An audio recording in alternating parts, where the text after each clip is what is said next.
오늘 주 앞에 나온 여러분에게 우리 주 예수 그리스도의 은혜와 평강이 충만할 수 있기를 주의 이름으로 축복합니다. 어떤 사람이 이제 그리스도인가? 그리스도인은 어떤 사람인가? 이 질문 앞에 여러 가지 정의를 내릴 수 있겠지만 오늘 본문의 14절은 그 한 가지 정의를 내려줍니다. 무릇 하나님의 영으로 인도함을 받는 사람은 곧 하나님의 아들이라. 이 말씀은 하나님의 영으로 인도를 받는 모든 사람, 누구든지 하나님의 영으로 인도를 받는 사람은 누구든지 하나님 나라와 영생을 기업으로 받는 하나님의 아들이요 곧 그들이 참된 그리스도인이라 이렇게 말씀할 수 있습니다. 그러면 누가 하나님의 아들인가라고 되물어보면 그 표지가 무엇인가? 한 가지 표지가 오늘 14절 나온 대로 하나님의 영으로 인도함을 받는 것입니다. 하나님의 영으로 인도함을 받는 표지가 없음에도 불구하고 자신을 하나님의 아들이라 이렇게 또는 하나님의 백성이요 이렇게 주장한다면 그것은 거짓된 주장이요 위선이 되어집니다. 그런데 하나님의 영은 눈에 보이지 않는데 하나님의 영으로 인도함 받는다는 것을 도대체 무엇으로 알겠으며 그것이 도대체 무엇을 뜻하는가? 이렇게 질문이 이어져 나올 것입니다. 그것은 답은 지난주에 살펴본 12절부터 13절에 그 답이 있습니다. 12절과 13절 말씀을 같이 읽어보겠습니다. 그러므로 형제들아 우리가 빚진 자로 돼 육신에게 져서 육신대로 살 것이 아니니라. 너희가 육신대로 살면 반드시 죽을 것이로되 영으로서 몸의 행실을 죽이면 살리니. 첫째로 하나님의 영으로 인도를 받는다는 것은 무엇을 뜻하냐면 첫째로 육신대로 살지 않는 것을 뜻합니다. 그것이 하나님의 영으로 인도를 받는 구체적인 증거가 됩니다. 육신은 죄의 정욕을 뜻하니까 육신대로 살지 않는다는 것은 죄의 정욕을 따라 살지 않는다는 것을 의미합니다. 뿐만 아니라 둘째로 영으로서 몸의 행실을 죽이면 살리라 했으니 영으로서 몸의 행실을 죽이는 것을 하나님의 영을 따라 인도함을 받는 것이라 이렇게 말할 수 있습니다. 영으로서 몸의 행실을 죽인다. 그것은 성령의 능력으로 죄된 육신의 정욕을 죽인다는 뜻을 가리키는데 이것이 좀 소극적으로는 에베소서 4장 30절의 말씀입니다. 하나님의 성령을 근심하게 하지 말라. 너희가 구원의 그날까지 인치심을 받은 것이 아니냐. 그러니 성령의 인치심을 받아 하나님의 자녀로 되어진 자, 하나님께서 성령을 우리에게 주셔서 그것은 마치 우리가 이것은 내 소유다라고 도장을 찍은 것 같이 하나님께서 우리에게 성령을 주심으로 자신의 소유를 확인하셨는데 그렇게 하나님의 인침을 받은 자는 성령을 근심하게 했어야 되겠느냐. 근심하게 하지 말라라고 말씀합니다. 이것은 우리가 몸의 행실을 죽여야 될 성도로서의 부르심이 있음을 잘 보여주는 것이죠. 좀 더 적극적으로 말해서 갈라디아서 5장 25절에 가게 되면 만일 우리가 성령으로 살면 또한 성령을 행할지니라고 말씀합니다. 주께서 우리에게 인을 치셔서 성령을 우리에게 주셨기 때문에 우리가 성령을 따라 삶으로 인해서 과연 성령으로 사는 자임을 드러내 보여야 합니다. 구체적으로 열매를 통해서 이것을 아는 것이죠. 이것도 좀 추상적 같잖아요. 성령을 근심케 하지 마라. 내가 어떻게 해야 근심하게 하는 것인가? 어떻게 해야 성령을 따라 사는 것인가? 이 설명에 대한 좀 더 구체적이고 실제적인 것을 또한 살펴보면 이렇게 정리가 됩니다. 갈라디아서 5장 넘어가 보겠습니다. 갈라디아서 5장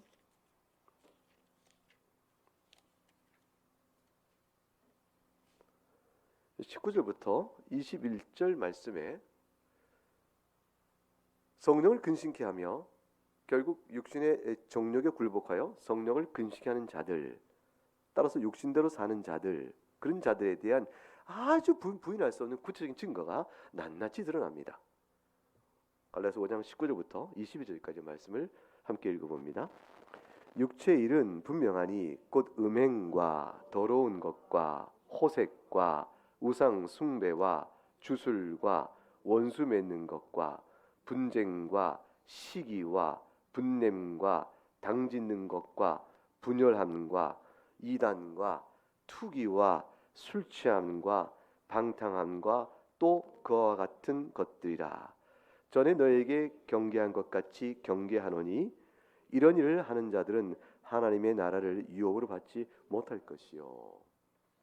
이것이 육체의 정욕, 육신의 지배 아래 사는 사람들의 구체적인 열매입니다. 우리 가운데 음행이 있고 더러운 일, 여기서 말하는 호색, 우상숭배, 주술, 원수 맺는 분쟁, 시기, 분냄, 당진노 이런 일이 허다히 있는데 이런 일들을 우리 가운데 한 번이라도 또 어느 때라도 이런 일을 행하거나 경험하면 아예 하나님 나라의 그 일로 인해서 유업을 전혀 받지 못하는 것인가? 그렇게 말씀하신 것은 아닙니다.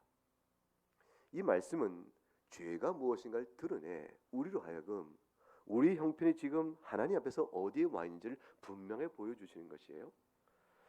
내가 투기와 술취와 방탕함의 그 동기가 분열과 분냄과 당짓는 것과 시기와 분쟁의 그 동기가 주님 앞에서 정당치 못하고 하나님께서 책망하시는 이유가 있음에도 불구하고 여전히 이 가운데 있으면 육체의 일입니다.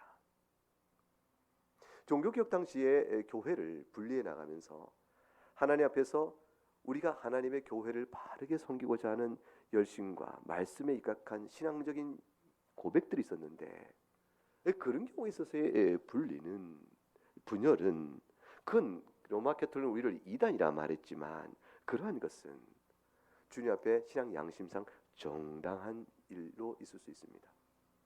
그래서 육체 일이 아니요 성령을 따라 하는 일이요 성령은 말씀과 역사하니까 말씀의 적용으로 인해서 드러나는 마땅한 도리요 선택들은 그것이 행여나 어둠으로부터 분리되는 것이니까 분리 자체가 죄라는 것은 아닙니다. 근데 육체 일은 현재 일하다는 것은 죄의 종력으로 발단된 모든 사단들입니다. 심령의 죄의 종력으로 인해서 나타난 이 모든 사단들은 하나님에 대한 신관이 왜곡되니 우상을 숭배하고 하나님이 금하신 것을 마다하지 않고 주술을 행하는 자예요. 그리하여 원수 맺는 일을 자신의 사욕 때문에 이기지 못해서 원수를 맺어가는 일 자체, 이 모든 일은 다 하나님께서 먼 성령을 쫓아하는 일이 아니요 육신의 지배하는 일이라 볼 수가 있습니다. 분명하죠. 그리고 이런 일을 한 번이라도 행하는 사람은 구원을 못 받고 하나님한테 끊어지는가? 그것은 아닙니다. 거듭 말하지만 이런 일은 본래의 우리 모습인 것입니다. 근데 이런 모습들이 허다하며 우리들에게 본래 모습일 터인데 이러한 바탕 위에서 이런 바탕들은 자꾸 흐릿해지기 시작합니다.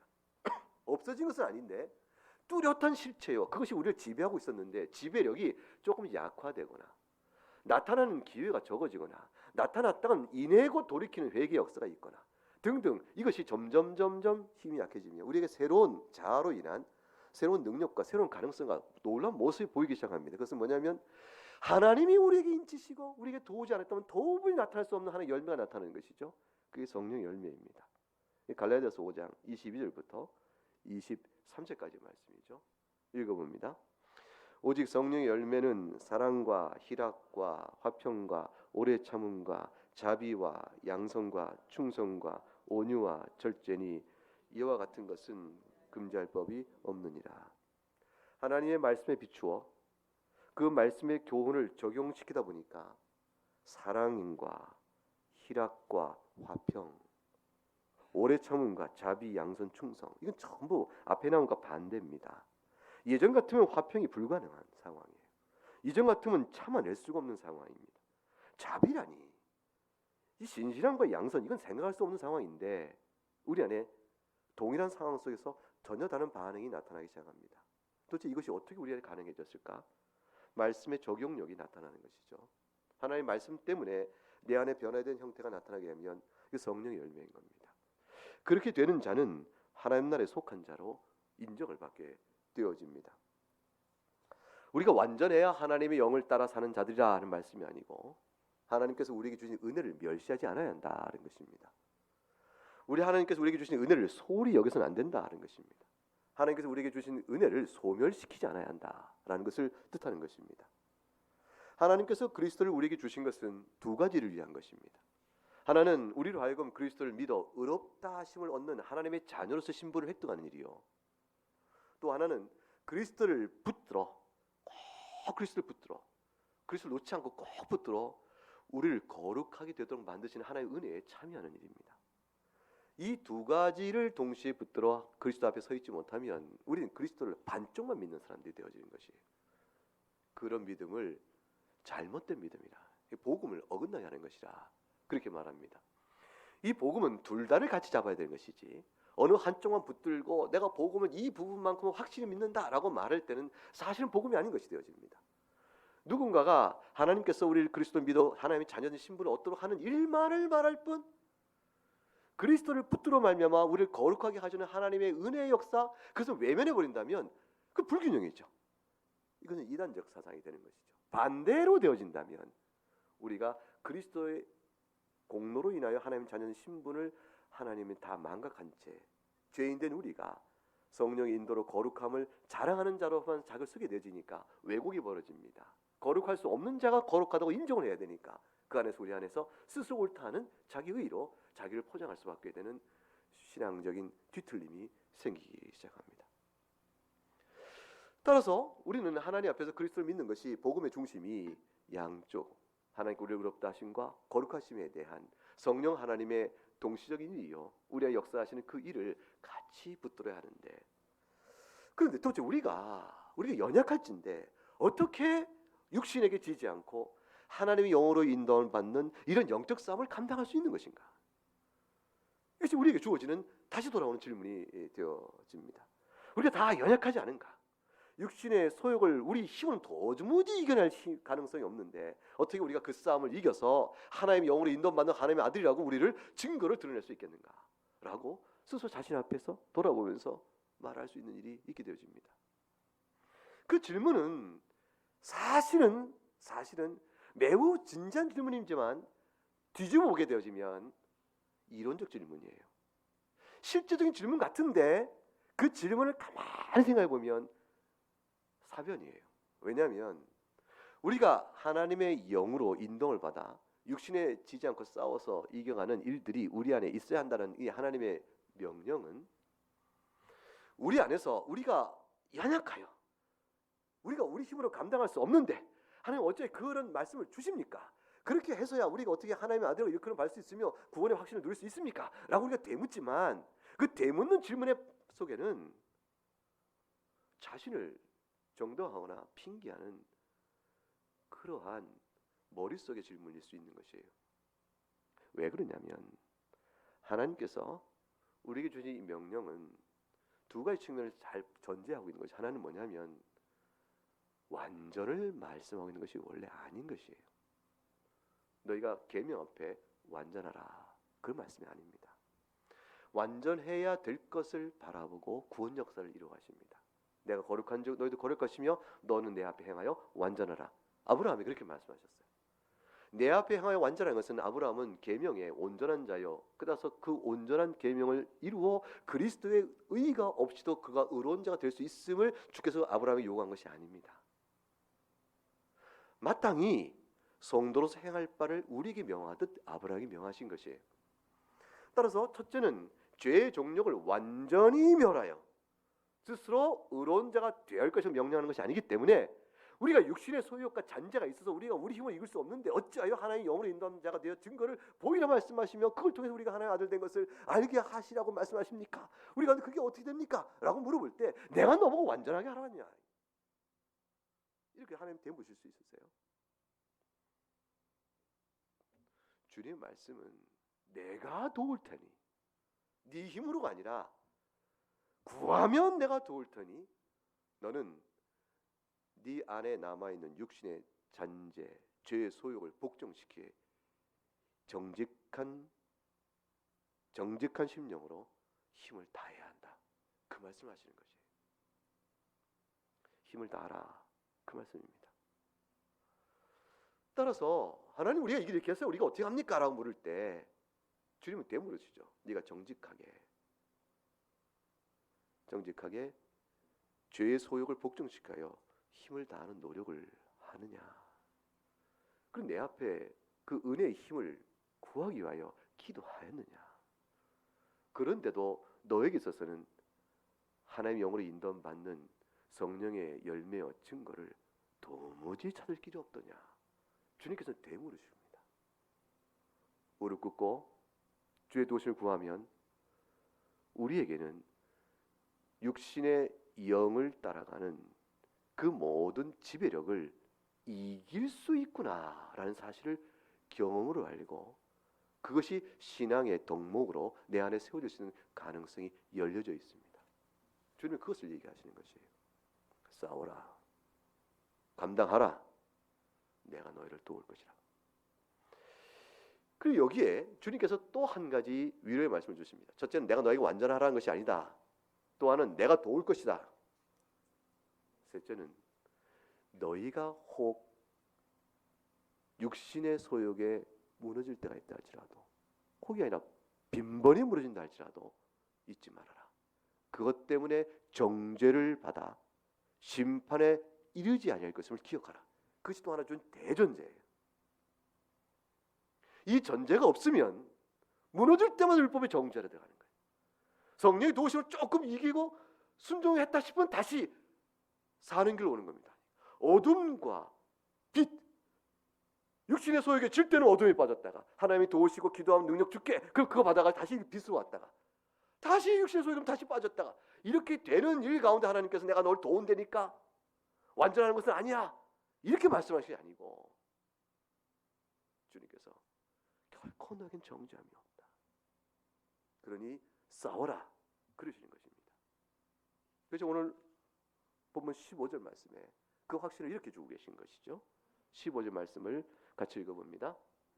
너희는 다시 무소하는 종의 영을 받지 아니하고 양자의 영을 받았으므로 우리가 아빠 아버지라고 부르짖느니라. 우리는 다 연약하여 하나님의 영을 받은 자라도 육신의 소욕을 따라 사는 실패와 불순종이 우리에게 나타납니다. 그것은 우리가 율법의 요구를 다 이루지 못하고 있으면 육신의 소욕에 굴복하는 일들이 경험적으로 우리가 다 아는 일입니다. 그렇다면 그럴 때가 되면 사실은 하나님께서 우리에게 인치셔서 성령을 주셔서 불구하고 그 은혜를 받은 자임에도 불구하고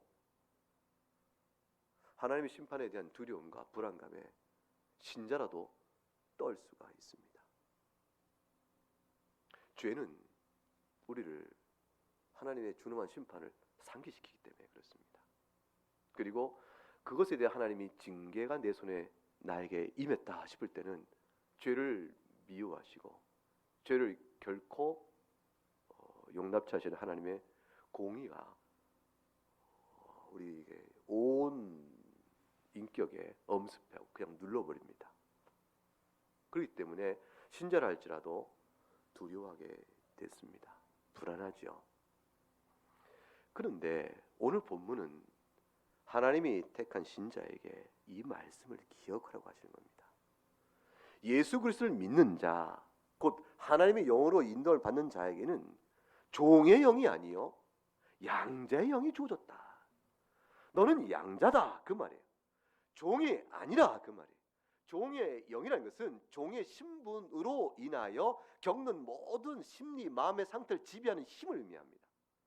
종의 영이란 다시 말하면 우리를 심판에 대한 두려움으로 죄를 범했을 때 영원한 심판, 내가 하나님의 자녀에서 끊어지는 것이지 라는 그 두려움으로 우리를 확 잡아 끌어간 영입니다.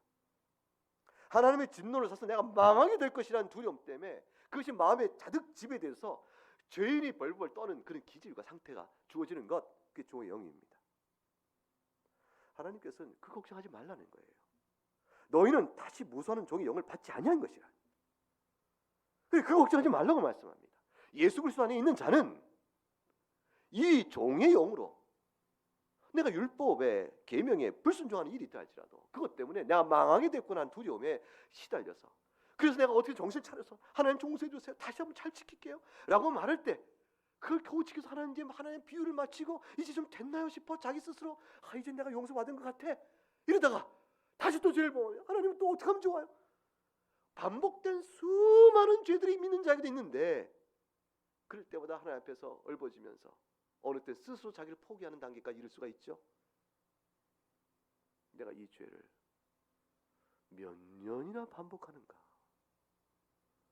내가 이 죄를 놓고 하나님 앞에 회개한다고 엎드리기를 도대체가 수십 년인데 아직도 이 죄가 나 안에서 여전하구나. 그거를 확인하게 될 때는 내가 구원받은 자인가? 성령께서 내가 역사한다면 이룰 수 있을까? 이 두려움이, 불안이 엄습해 옵니다. 주님 말씀하시는 것이에요. 아니라, 종의 영이 아니라 하나님 비유를 맞춰서 인정받으려고 하는 것도 아니에요. 주인의 비유를 사서 어떻게 얻어보려고 하는 종으로 노릇하는 것이 아니라 이거 말씀합니다. 하나님께서는 너무 잘 알고 계세요. 하나님이 인치신 하나님의 자녀들 가운데도 육신의 소욕과 죄악과 그것이 여전히 역사하고 있고 우리가 우리 힘으로 도무지 그것을 이겨내지 못한다는 것도 잘 아십니다. 그래서 말씀을 보고 기도하고 성령의 은혜를 구하여야 그래야 겨우 어떻게 그 작은 싸움에도 이겨낼 테인데 이 습관적으로 교회를 나오고 말씀을 들어도 심령으로 받지 아니하고 그리고 찬송은 목소리로만 할 따름이요 가슴을 울리지 아니하니 그 모든 영혼의 상태가 탁한 것입니다. 하나님께 다시 또 일깨우시고 다시 또 일깨우시고 그래서 규칙적인 신앙의 경건의 훈련과 노력을 통해서도 계속해서 일깨우시려 하신 것이요 이 모양 저 모양 섭리 손길로 일깨우려 하시는 것이죠. 하나님은 우리 연약함을 너무 잘 아세요. 하나님께서는 우리의 죄된 생각도 잘 아십니다. 시편에 보게 되면 하나님 어떤 분이신가를 설명할 때 우리 가슴을 철렁하게 하는 말씀이 시편 139편에 나옵니다. 열어볼까요? 시편 139편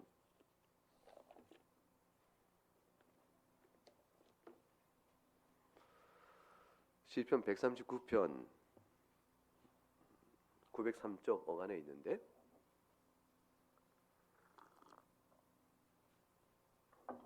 (1절부터) 4절까지 말씀만 우리 한번 같이 읽어보죠. 여호와여 주께서 나를 살펴보셨으므로 나를 아시나이다. 주께서 내가 앉고 일어섬을 아시고 멀리서도 나의 생각을 밝히 아시오며 나의 모든 길과 내가 눕는 것을 살펴보셨으므로 나의 모든 행위를 익히 아시오니 여호와여 내 혀의 말을 알지 못하시는 것이 하나도 없으시니이다. 하나님 이런 분이세요. 이 하나님 앞에서 여러분이 신자일지라도 여러분 심령이 평안합니까? 하나님께서 우리를 살펴보시고 우리를 잘 아시는데 내가 어디에 앉고 어디에 일어서고 있는지를 아세요. 육신이 어디에 앉아있고 어디에 있는 걸 아실 뿐 아니라 마음의 생각이 어디에 눌러 앉아있고 무엇을 향해 일어서는지를 아십니다. 그래서 우리 생각을 밝히 아시니 스쳐가는 마음의 요동도 아시는 것이고 그래서 내가 가는 모든 게 인생길에 걷는 모든 것 눕는 걸 살펴보시므로 내 행위를 익히 하신다. 혀의 말도 알지 못하는 것이 하나도 없으시다. 그 하나님 앞에서 여러분 심령 어떠세요? 그 하나님이 다 감찰하시는데 자유하시고 평안할 수 있겠는가? 하나님이 영을 떠나서 우리가 피하여 어디 갈 데가 있겠는가? 이 하나님 만든 피조 세계 안에 어디에 우리가 몸을 숨기고 마음을 숨길 수 있을까? 어떤 악인도 아니 모든 사람은 누구라도 신자이건 신자가 아니건 이 하나님의 앞에서 자신의 죄악을 감출 사람은 아무도 없습니다. 하나님 앞에 자신의 죄된 모습을 감출 사람이 아무도 없다는 것은 이제 심판에 대한 두려움과 멸망에 대한 불안감 그거 왜 무엇으로 다 반응이 나오겠습니까? 그런데 성도의 노래요 기도인 시편은 또 다른 고백을 담고 있어요. 그 시편 103편입니다. 139편을 그대로 놔두시고 다시 돌아올 거니까 시편 103편을 열어보시기 바랍니다. 103편 8절로 해서 18절까지 말씀 8절로 18절까지를 한 절씩 나누어서 읽고 끝절 같이 읽겠습니다. 여호와는 긍휼이 많으시고 은혜로우시며 노하기를 터디하시고 인자하심이 풍부하시도다. 자주 경책하지 아니하시며 너를 영원히 품지 아니하시리로다. 우리의 죄를 따라 우리를 처벌하지는 아니하시며 우리의 죄악을 따라 우리에게 그대로 갚지는 아니하셨으니 이는 하늘이 땅에서 높음 같이 그를 경외하는 자에게 그의 인자하심이 크심이로다. 동이 서에서 먼 것 같이 우리의 죄가를 우리에게서 멀리 옮기셨으며 아버지가 자식을 긍휼히 여긴 같이 여호와께서는 자기를 경외하는 자를 긍휼히 여기시나니 이는 그가 우리의 체질을 아시며 우리가 단지 먼지뿐임을 기억하심이로다. 인생은 그날이 풀과 같으며 그 영화가 들의 꽃과 같도다. 그것은 바람이 지나가면 없어지나니 그 있던 자리도 다시 알지 못하거니와 17, 18절 같이 읽죠. 여호와의 인자하심은 자기를 경외하는 자에게 영원부터 영원까지 이르며 그의 의는 자손의 자손에게 이르리니 곧 그의 언약을 지키고 그의 법도를 기억하여 행하는 자에게로다. 하나님의 용서, 하나님의 긍휼히 많으심과 인자하심이 크신 것, 그것을 아는 사람, 우리 하나님 이런 분이세요. 우리가 지금까지 지은 모든 허물, 죄, 그것은 물론이거니와 앞으로 있을 모든 허물까지도 다 사하신 분이에요. 그 은혜를 입어서 하나님의 자녀가 되었습니다.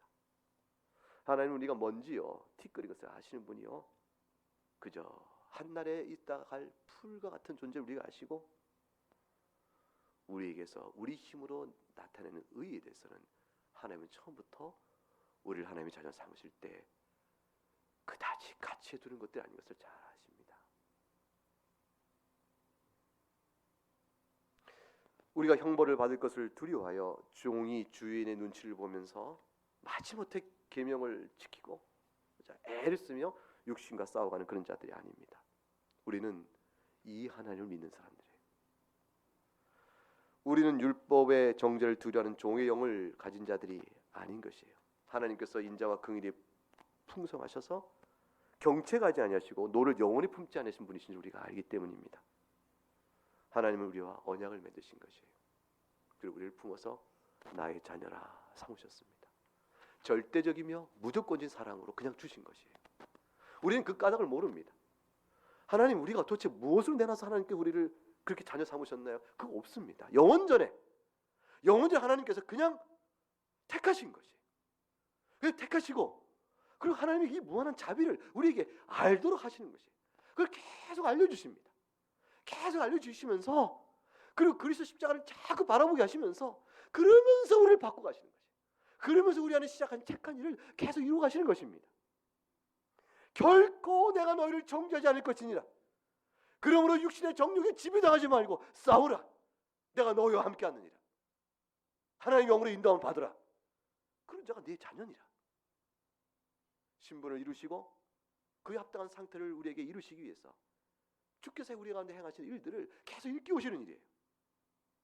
우리는 예수 그리스도의 복음 안에서 결코 정죄함이 없다는 사실 앞에 말할 수 없는 자유와 행복을 노래하면서 하나님 이게 정말이요, 하나님 이 약속, 이 은혜가 얼마나 크고 감사한지요, 그거를 주 앞에 감격하면서 우리가 주신 받은 성령을 따라서 하나님의 도움을 얼마든지 구할 수 있는 사람, 하나님의 도우심을 얼마든지 구할 수 있는, 하나님께 나가서 하나님 도와주세요 라고 말하면 몰염치한 자식이라 내치지 않는 자식이고 그대로 품어주시는 하나님을 아바 아버지로 부르는 것이, 그리고 앞에 나올 수 있는 양자의 영을 아는 자입니다. 그래서 우리는 나의 모든 행위를 다 아시고 우리 혀의 말 가운데 알지 못하는 것이 하나도 없으신 그 하나님 앞에서 두려워 떠는 것이 아니고 도리어 나가 하나님 저를 살피소서, 도리어 그렇게 기도할 수 있는 아주 특별한 위치에 있게 된 것이에요. 만일 우리의 마음의 상태를 그냥 보는 대로 우리를 다뤄가신다면 우리가 내 모든 행위를 아시고 내 말 가운데 알지 못하고 없으신 하나님 앞에서 하나님 나를 살펴서 어떻게 그렇게 기도할 수 있겠어요? 우리의 기도는 하나님 앞에서 근본적으로 뻔뻔한 것이에요. 근본적으로 그럴 수가 없는 뻔뻔한 겁니다.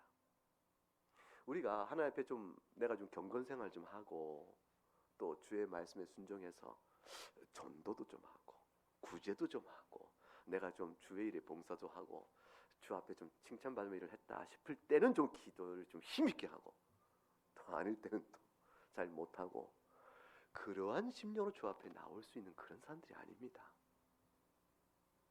우리는 내가 주 앞에서 조금 괜찮게 사는 것 같다 할 때도 뻔뻔한 것이고 주 앞에서 도무지 나 같은 자가 염치가 있지 하나님 아버지라고 부를 수나 있을까 싶을 때도 역시 뻔뻔한 겁니다.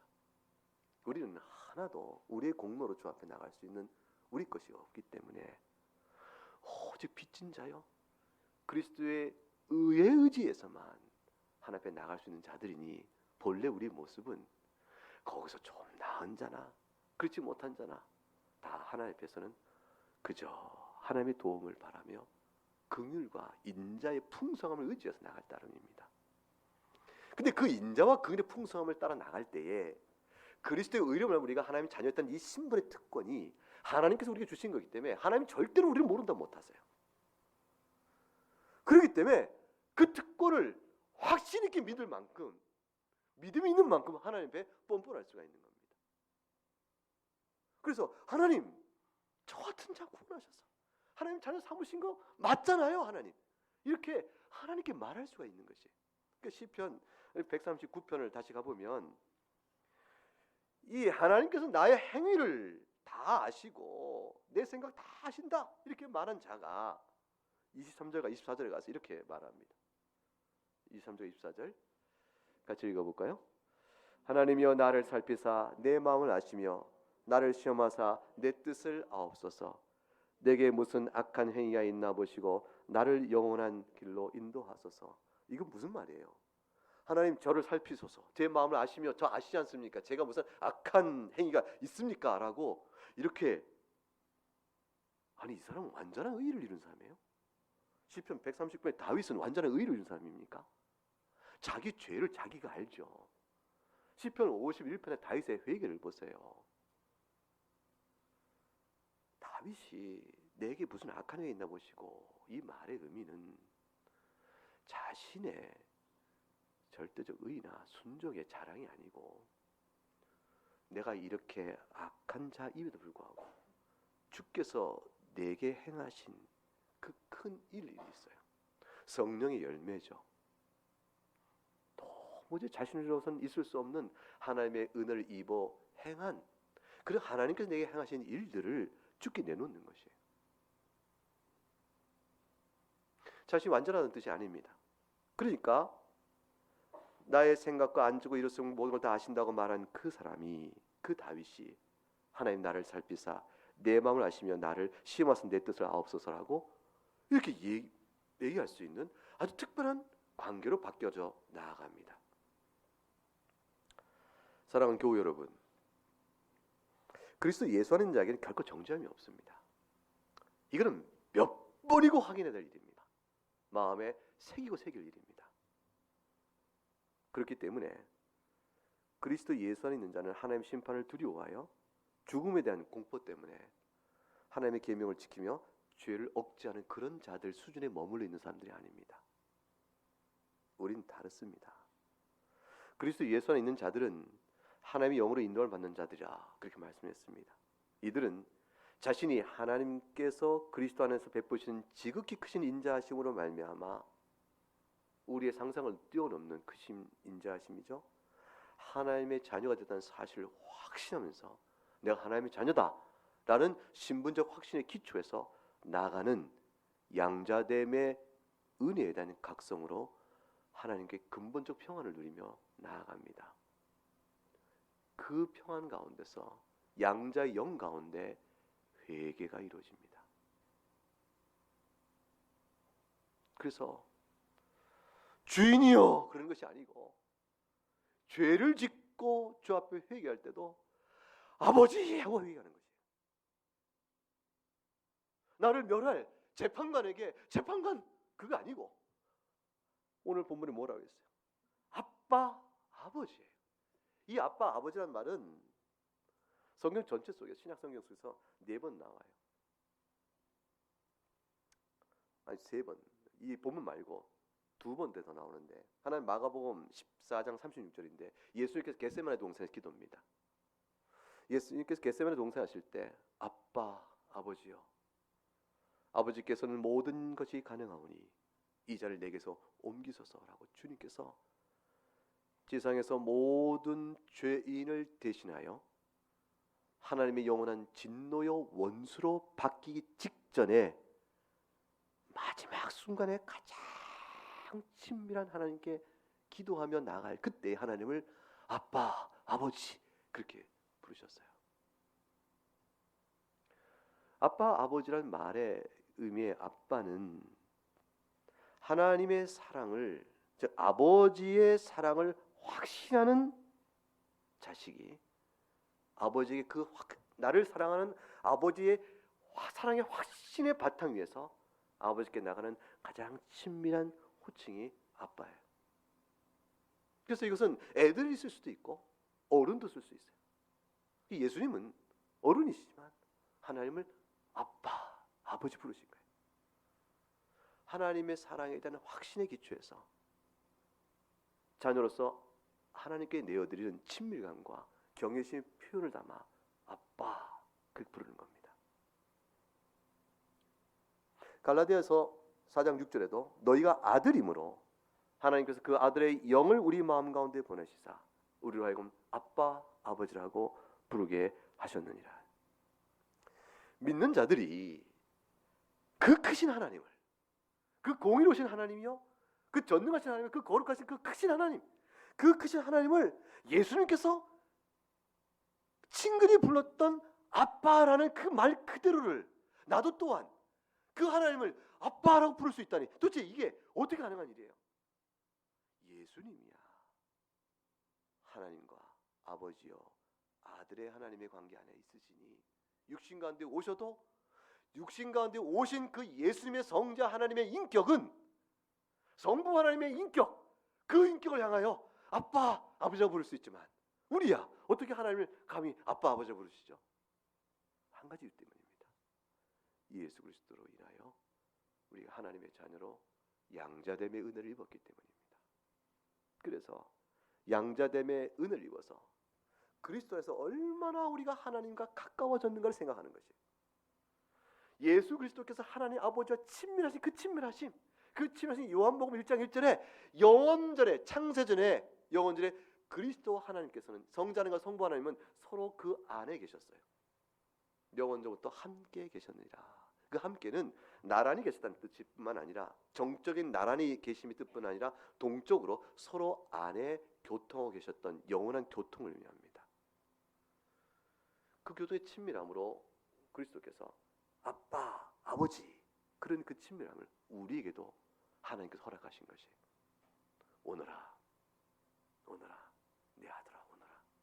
주님은 영원전에 우리를 선택하셨다니까요. 영원전에 선택하신 그 사랑으로 우리를 이 시간대 짧은 인생 이 나라 이때에 살게 하시면서 지금 이 상황과 환경 안에서 우리를 불러내시는 것이에요. 그러니 두려워하지 말고 내가 너희에게 아빠 아버지라고 부르는 양자의 은혜를 베풀었으니 내가 얼마나 너희를 사랑하는지 너희가 모르겠느냐. 하나님의 사랑을 우리에게 지극한 사랑을 우리에게 나타내 보이시면서 그 사랑을 믿고 의지하며 믿음으로 기도하라고 말씀하시는 것이에요. 두려움이 아니요 믿음으로 기도하라. 어느 때도 죄를 범할 때라도 그때 오라 그 말이에요. 일용할 양식이 없을 때도 오라 그러시고 죄를 용서를 구할 때도 오라 하시고 하나님 나라를 구할 때 오라 하시는 것이에요. 그래서 우리는 담대하게 상황이 어떠하든지 두려움 없이 하늘을 향해 기도할 수 있는 겁니다. 어떤 하나님 베푸신 은혜에 너무 감사해서 하나님 너무 좋으세요. 하나님이 베푸신 사랑과 이 은혜를 도대체 뭘로 내가 갚죠?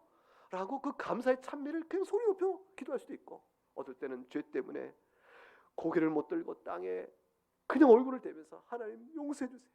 그렇게 기도할 수 있는 것이에요. 그 용서의 기도는 멸망의 기도가 아니라 하나님 베푸신 은혜에 대한 부끄러움과 수치감에 대한 기도인 것이죠. 그 하나님, 그 회개를 하나님 기뻐 받으세요. 왜냐하면 우리에게 베푸신 사랑을 확신하여 주 앞에 나오는 기도니까. 그것이 내용이 회개일진지, 그것이 감사로 드린 것인지, 그 무엇인지 하나님은 그 기도 자체를 다 사랑하고 받으세요. 하나님이 내용에 따라 가려 받으시는 것이 아니에요. 감사기도 하니 좋다, 회개기도 하니 밉다, 그러신 것이 아니고 주님은 그 모든 것을 다 받으세요. 어차피 다 뭐죠? 용서한 자녀의 주 앞에 나온 사랑의 관계 안에서 나오는 하나님이 이끄신 뜻에 따른 기도기 때문에 그렇습니다. 죄지은 자가 회개하는 것이 하나님 뜻이죠. 경건한 자가 그 모든 것을 인해서 기뻐하며 주 앞에 감사하는 게 하나님 뜻이잖아요. 그러니 어떤 형편이든지 주 앞에 아빠, 아버지 그 나오는 기도를 주님은 매우 기뻐하시는 겁니다. 그리고 우리는 그렇게 기도할 수 있는 자격이 주어진 사람들입니다. 우리로 말미암은 것이 아니요 하나님께 우리에게 베푸신 선물 그리스도로 말미암아. 이게 믿어지십니까? 오늘 본문에 제발 좀 그걸 믿으라 그러시는 것이에요. 너희는 다시는 무서워하는 종의 영을 받지 아니하였다. 양자의 영을 받았느니라. 우리가 그리하여 아빠 아버지라고 부르짖느니라. 이 일을 어찌 모르느냐.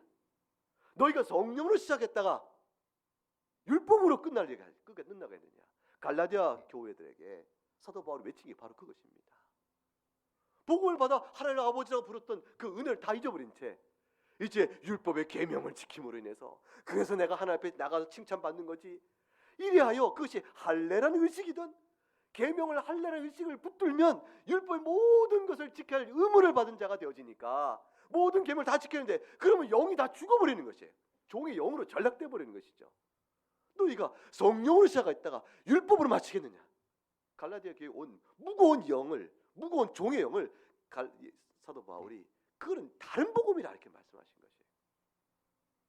교회 안에는 신자로 삶이 거룩하게 살아야 성화에 대한 촉구요 책임을 강조하지만 이 모든 강조가 그리스도 안에 있는 자에게는 결코 정점이 없는 양자의 영을 받았다는 바탕과 그 틀을 흔들 정도가 되면 안 되는 것입니다. 여러분의 신앙이 스스로 이 부분을 확신해야 합니다. 그런 사람은 양자의 영을 받았기 때문에 절대로 죄 가운데 그냥 그렇게 못 삽니다. 내 마음의 소원과 이끄시는 성령의 인도하심을 받는 사람이기 때문입니다. 그래서 16절 말씀을 같이 읽어보죠. 성령이 친히 우리의 영과 더불어 우리가 하나님의 자녀인 것을 증언하시나니. 늘 기억하시기 바랍니다. 하나님께서는 우리에게 아빠 아버지라 부를 수 있는 놀라운 지위를 우리에게 주셨고 육신의 아버지 모습이 여러분의 육신의 아버지가 어떤 분인지 모르겠습니다. 여러분은 아버지 그럼 어떤 상을 어떤 모습을 기억하는지 모르겠어요. 그러나 그것은 다 지워버리시기 바랍니다. 육신의 아버지는 훌륭하시도 죄인이셨을 것 같습니다. 죄인이시죠. 그렇기 때문에 우리에게 좋은 모습도 보이셨겠지만 그렇지 못한 모습도 많이 보실 수 있습니다. 육신의 아버지의 모습을 지워버리고 그의 아들 내어주시기 사랑하신 그 하나님 아버지를 마음에 담고 그 사랑을 확신 가운데 거하는 일이 우리에게 절실합니다. 요한일서 3장 1절을 읽고 말씀을 마칩니다. 요한일서 3장 1절 아빠 아버지라고 부르는 우리들에게 있어서 주께서 우리에게 깨우치시는 그 아빠 아버지가 어떤 분이신가. 3장 1절 같이 읽어봅니다. 보라 아버지께서 어떠한 사랑을 우리에게 베푸사 하나님의 자녀라 일컬음을 받게 하셨는가. 우리가 그러하도다. 그러므로 세상이 우리를 알지 못함은 그를 알지 못함이다. 하나님께서 베푸신 그 사랑 때문에 우리가 이렇게 육신대로 살다가 육신에 지는 삶을 사는 것이 아닙니다. 우리는 그 사랑 때문에 성령을 따라 사는, 하나님의 영을 따라 살아가는 거룩한 삶의 시작이 우리한테 이루어집니다. 그것을 세상이 이해하지 못하는 것이에요. 왜냐하면 세상은 하나님의 사랑을 모르니 어찌 우리의 신앙의 삶, 우리의 선택, 우리의 살아가는 모든 모습을 다 이해할 수 있겠어요? 엉뚱한 겁니다. 그러나 우리는 그 사랑을 알기 때문에 그 사랑을 아는 자로서 살아갑니다. 하나님을 아빠, 아버지 그 부르는 확신 가운데서, 그 기쁨 가운데서 우리도 죄를 범할 때 있으나 다시 무릎 꿇고 일어나면서 신자로 살아가는 복된 신앙의 삶을 계속해서 이어가는 것입니다. 주님께서 우리의 생명을 육체 가운데 붙여주시고 부르시는 그날까지 여러분 인생 가운데 혹 어떤 실족과 시험이 있다 할지라도 다시 나오시면 됩니다.